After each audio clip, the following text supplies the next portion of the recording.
Court full ಗರಂ ಆಗಿದೆ, ತರಾಟೆಗೆ ತೆಗೆದುಕೊಂಡಿದ್ದಾರೆ. ಈ ತರ ಪರಿಸ್ಥಿತಿ ನಿರ್ಮಾಣ ಆಗೋಕೆ ನೀವೇ ಕಾರಣ, ಬೇರೆ ಯಾರು ಅಲ್ಲ. ಈ ರೀತಿ ಪರಿಸ್ಥಿತಿ ಆದ್ಮೇಲೆ ನೀವೇ ಭದ್ರತೆಯನ್ನ ಕೋರ್ತೀರಿ ಅಂದ್ರೆ ಹಿಂಗೆ? ಭದ್ರತೆ ಕೊಡೋದು ಪೊಲೀಸರ ಕೆಲಸ. ಆದ್ರೆ ಈ ರೀತಿ ಪರಿಸ್ಥಿತಿ ಯಾಕೆ ಬೇಕು ಅಂದ್ರೆ ಇವರೇ ಇದೆಲ್ಲ ಪರಿಸ್ಥಿತಿಯನ್ನ ನಿರ್ಮಾಣ ಮಾಡ್ಕೊಂಡಿದ್ದು. ಈಗ ಭದ್ರತೆ ಬೇಕು ಅಂತಿದ್ದಾರೆ. ಸಿನಿಮಾ ಸರಾಗವಾಗಿ ರಿಲೀಸ್ ಆಗ್ಬೇಕಲ್ವಾ? ಹಾಗಾದ್ರೆ ಕ್ಷಮೆ ಕೇಳಿ. ನಟ ಕಮಲ್ ಹಾಸನ್ ಮೇಲೆ ಕೋರ್ಟ್ ಫುಲ್ ಗರಂ ಆಗಿರೋದು. ನ್ಯಾಯಮೂರ್ತಿ ನಾಗಪ್ರಸನ್ನ ಅವರ ಪೀಠ ಪ್ರಶ್ನೆಗಳ ಸುರಿಮಳೆಯನ್ನೇ ಗೈತಾ ಇದೆ.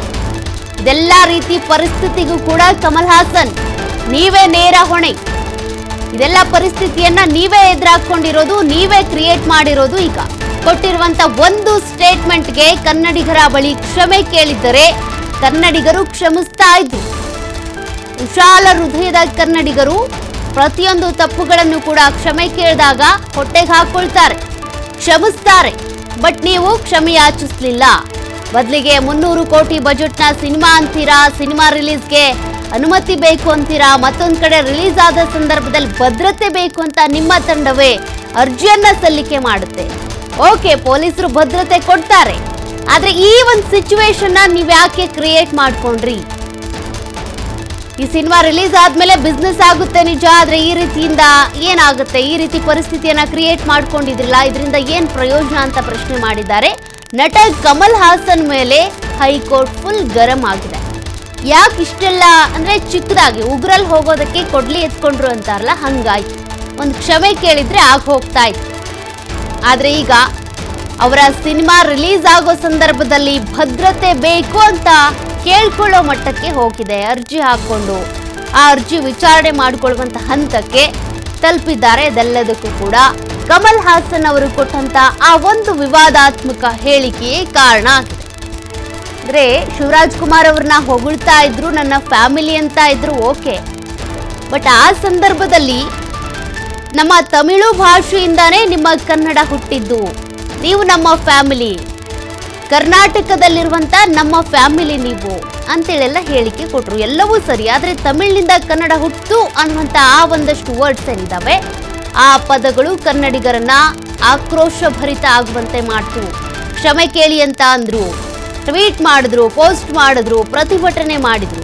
ಬಟ್ ಕಮಲ್ ಹಾಸನ್ ಕ್ಷಮೆ ಕೇಳಲೇ ಇಲ್ಲ. ಈಗ ಫುಲ್ ಹೈಕೋರ್ಟ್ ಗರಂ ಆಗ್ಬಿಟ್ಟಿದೆ.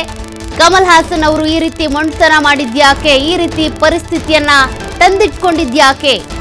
ಸಿನಿಮಾಗೆ ಭದ್ರತೆ ಕೊಡಿ ಅಂತೀರಾ, ರಿಲೀಸ್ ಸಂದರ್ಭದಲ್ಲಿ 300 ಕೋಟಿ ವೆಚ್ಚ ಅಂತೀರಾ, ಬಟ್ ಈ ಸಿಚುವೇಶನ್ ಕ್ರಿಯೇಟ್ ಮಾಡ್ಕೊಂಡಿದ್ ನೀವೇ ಅಲ್ವಾ ಅಂತೇಳಿ ಗರಂ ಆಗ್ಬಿಟ್ಟಿದ್ದಾರೆ. ನಟ ಕಮಲ್ ಹಾಸನ್ ಮೇಲೆ ಹೈಕೋರ್ಟ್ ಪ್ರಶ್ನೆಗಳ ಮೇಲೆ ಪ್ರಶ್ನೆಗಳನ್ನ ಕೇಳ್ತಾ ಗರಂ ಆಗ್ತಾ ಇರೋದು. ಈ ರೀತಿ ಪರಿಸ್ಥಿತಿ ನಿರ್ಮಾಣ ಮಾಡ್ಕೊಂಡಿದ್ದೇ ನೀವು. ಭದ್ರತೆ ಕೇಳಿ ನೀವೇನೋ ಅರ್ಜಿ ಹಾಕೊಂಡಿದ್ದೀರಾ, ಓಕೆ, ಅರ್ಜಿ ವಿಚಾರಣೆ ಮಾಡಿಕೊಂಡು ಎಷ್ಟು ಭದ್ರತೆ ವಹಿಸಬೇಕು ಏನೋ ಅದೆಲ್ಲವನ್ನು ಕೂಡ ನಾವು ಗಮನಿಸ್ತೀವಿ. ಕೋರ್ಟಿಂದ ಆದೇಶ ಏನೋ ಪ್ರಕಟ ಆಗುತ್ತೆ, ಸಿನಿಮಾ ರಿಲೀಸು ಆಗುತ್ತೆ, ಸಿನಿಮಾ ಒಳ್ಳೆ ಬಜೆಟನ್ನು ಕಲೆಕ್ಷನ್ನು ಮಾಡ್ಕೋಬಹುದು. ನೀವೆಷ್ಟು ಬಜೆಟ್ ಹಾಕಿದ್ದೀರೋ ಅದಕ್ಕೆ ತಕ್ಕಂತೇನೋ ಡಬಲ್ಲೋ ಅಥವಾ ಕಲೆಕ್ಷನ್ ಆಗ್ಬಹುದು, ಬಿಸ್ನೆಸ್ ಆಗುತ್ತೆ. ಬಟ್ ಕನ್ನಡಿಗರ ಅಭಿಮಾನ ಅಥವಾ ಕನ್ನಡಿಗರು ನಿಮ್ಮ ಮೇಲೆ ಇಟ್ಟಿದ್ದಂಥ ಅಭಿಮಾನ, ಪ್ರೀತಿ ಅದೆಲ್ಲವೂ ಕೂಡ ಹಾಗೆ ಉಳ್ಕೊಳ್ಬೇಕು ಅಂದರೆ ನೀವು ಕ್ಷಮೆ ಕೇಳಲೇಬೇಕಲ್ವಾ? ಇಲ್ಲಿವರೆಗೂ ಕೂಡ ಕಮಲ್ ಹಾಸನ್ ಅವ್ರನ್ನ ಕನ್ನಡಿಗರು ಎಷ್ಟು ಪ್ರೀತಿಸ್ತಾ ಇದ್ರು. ಅವರು ರಾಮಶ್ಯಾಮ ಬಾಮ ಸಿನಿಮಾದಲ್ಲಿದ್ದರು, ಅದೇ ರೀತಿಯಾಗಿ ಅನೇಕ ಸಿನಿಮಾಗಳಲ್ಲಿ ನಟಿಸಿ ಕನ್ನಡಿಗರ ಮನ ಗೆದ್ದಿದ್ದಾರೆ. ಹಾಗಿದ್ರೂ ಕೂಡ ಯಾಕೆ ಈ ರೀತಿಯಾಗಿ ಕನ್ನಡಿಗರ ಹತ್ರ ಕ್ಷಮೆ ಕೇಳೋದಕ್ಕೆ ನೀವು ಒದ್ದಾಡ್ತಿದ್ದೀರಾ? ಕ್ಷಮೆ ಕೇಳೋದೇ ಇಲ್ಲ ಅಂತ ಪಟ್ಟು ಹಿಡಿತಾ ಇರೋದು ಯಾಕೆ? ಕೋರ್ಟ್ ಗರಂ ಆಗಿದೆ. ಕಮಲ್ ಹಾಸನ್ ಹೇಳಿಕೆ ವಿರೋಧಿಸಿ ಚಿತ್ರಕ್ಕೆ ವಿರೋಧ ವ್ಯಕ್ತವಾಗ್ತಾ ಇದೆ. ಬಿಸ್ನೆಸ್ ಆಗ್ಬೋದು, ಬಟ್ ಪ್ರೀತಿ ಅಭಿಮಾನ ಸಿಗಲ್ಲ. ಕಮಲ್ ಹಾಸನ್ ಹೇಳಿಕೆಯನ್ನ ವಿರೋಧಿಸಿ ಈಗಾಗಲೇ ಸಿನಿಮಾ ತಂಡಕ್ಕೆ ಅಥವಾ ಚಿತ್ರಕ್ಕೆ ವಿರೋಧ ವ್ಯಕ್ತವಾಗ್ತಾ ಇದೆ. ಕ್ಷಮೆ ಕೇಳಿಸುವ ಬಗ್ಗೆ ಯೋಚಿಸಿ ಅಂತ.